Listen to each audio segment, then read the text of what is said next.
Clause 5 of the U.S. Constitution has only 3 requirements for a president. 1, they must be at least 35 years old. 2, they have lived in the U.S. for at least 14 years. And 3, be a natural-born citizen. I accessed this information from history.com on May 4th. You might be asking yourself why you should care about our country's history and its past presidents. But with 2016 being a presidential election year, I think it's important to look back at what qualities our best presidents had to gain insight into our future choices. In class, I've taught you about presidential history, and you've each done extensive research on your selected presidents. People often disagree on what character traits are most important in a president, but there are some commonly accepted things that people look for, such as integrity, strength, and caring. Today, each student will briefly discuss their pick and the reasons why they feel their president was the best of all time. According to an article titled, "What is Presidential Greatness?" that I accessed from CNN.com on May 7th, presidential greatness is determined by being in the White House at the right time or the wrong time. The presidency is a reactive job, and we judge the presidents by their handling of 1 or 2 big crises, usually unforeseen. So we'll start off by listening to Zach discuss his presidential pick. Thank you. My choice for the best president in the United States history is George W. Bush. He showed great leadership skills and great problem-solving skills during his tenure. To begin with his leadership skills, 3 days after 9/11, he was at Ground Zero and gave a speech, which I accessed a video of on YouTube on May 5th of 2016. In the speech, he said, "America today is on bended knee. In prayer for the people whose lives were lost, here for the workers who work here, for the families who mourn, this nation stands together." In a time of need, he was able to bring a nation together and feel as though everyone could help make everyone feel at ease in a time of need. Another thing that George W. Bush was great at was his problem-solving skills. Some might argue that in 2008 he should not have bailed out the banks, but the Troubled Asset Relief Program, or the TARP bailout, actually helped our economy greatly. Not only did it bail out the banks, but it also bailed out Chrysler and GM, who needed $14 million to stay in business. Had those 2 companies gone out and the banks gone out of business, our economy would have dropped to 21% unemployment rate, which would have been horrible, which he was able to save with his act. For those 2 qualities, his leadership and his problem-solving skills, I believe George W. Bush was a great candidate and personally my favorite.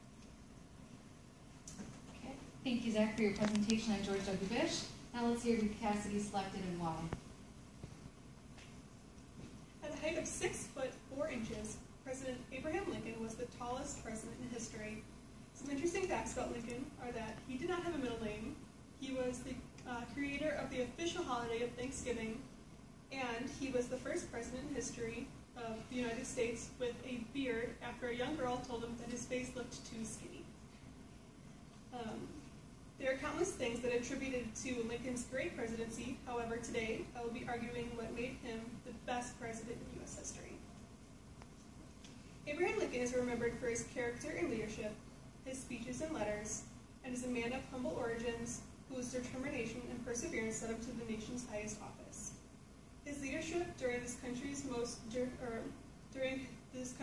difficult times was accompanied by a fair amount of praise, but also by a steady stream of criticism. In an article published by Mark Bowden in June of 2013 titled, "Abraham Lincoln is an Idiot," I accessed from the EBSCO database on May 4th, 2016. His ancestry was routinely impugned, his lack of formal learning ridiculed, his appearance maligned, and his morality assailed. No matter what Lincoln did, it was never enough for one politician and too much for another. Lincoln is also remembered for his vital role as the leader in preserving the Union during the Civil War, and the beginning of the process that led to the end of slavery in the United States. According to the National Archives and Records Administration accessed on May 4, 2016, this process was called the Emancipation Proclamation. Issued on January 1, 1863, this proclamation declared that all persons held as slaves within the rebellious states are, and henceforward shall be free. The 13th Amendment to the Constitution declared that neither slavery nor involuntary servitude, except as punishment for a crime whereof the party shall be duly convicted, shall exist within the United States, or any place subject to their jurisdiction. Formally abolishing slavery in the United States, the 13th Amendment was passed by Congress on January 31st of 1865 and was ratified by the states on December 6th of the same year. So therefore, Abraham Lincoln was the United States' best president because of his superior character and leadership skills, his Emancipation Proclamation, and the role he had in creating the 13th Amendment. Great job, Cassidy, discussing Lincoln. Up next, we'll hear from Eden.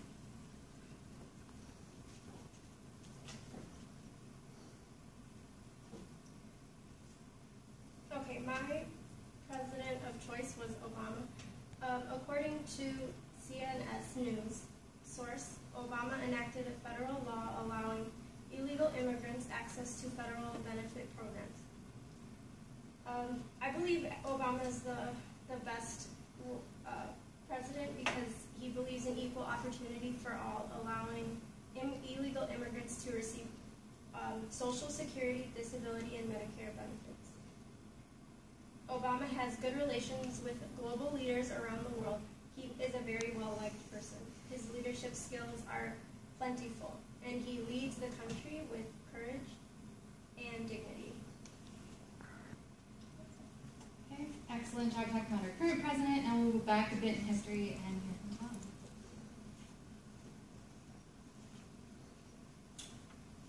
George Washington was not only the first president, he was the best president ever in the United States.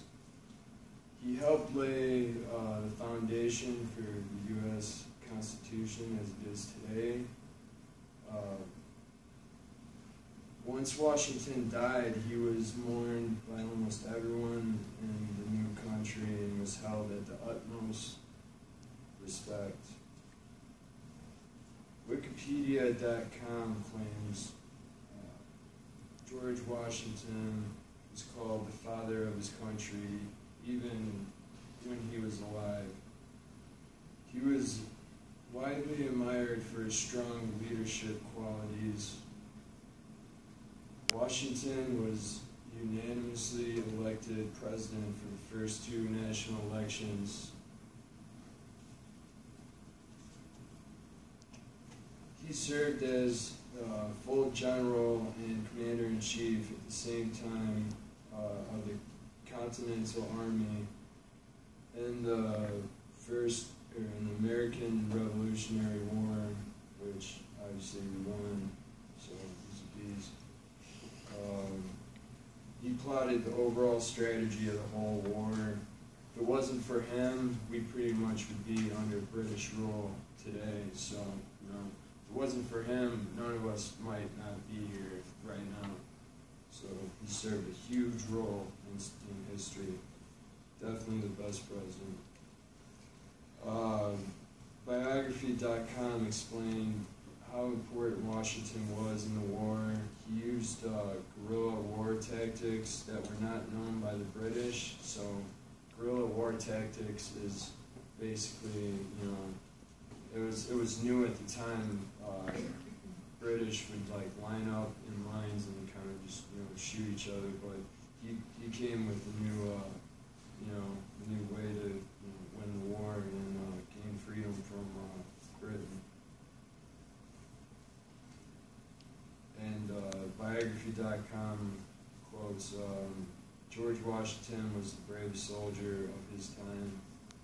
Some people will argue that George Washington wasn't the greatest president, but if it wasn't for him,